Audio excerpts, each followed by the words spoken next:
Did you know that you can easily and quickly access your OneDrive and Microsoft 365 files straight from the Files app on your Chromebook? Open the Settings application. You can do so by selecting the time in the bottom right corner of the screen, then selecting the gear icon. On the left side of the Settings window, select System Preferences. Then, on the right side, locate and select OneDrive. To add your Microsoft account, select Connect, then in the window that appears, select Connect to OneDrive. Log into your Microsoft account. When asked if you want to allow the app access, select Allow. Now on the left side of the Files application you'll see Microsoft OneDrive. When selected you'll see all the documents and files associated with your Microsoft account.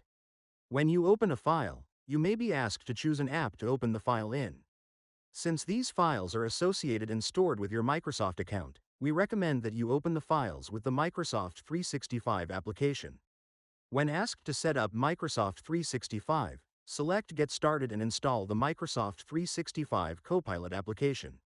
If you decide to open with a Google application, it will make a copy of the file in your Google Drive, and any changes you make to the file in Google Drive will not be reflected in Microsoft 365.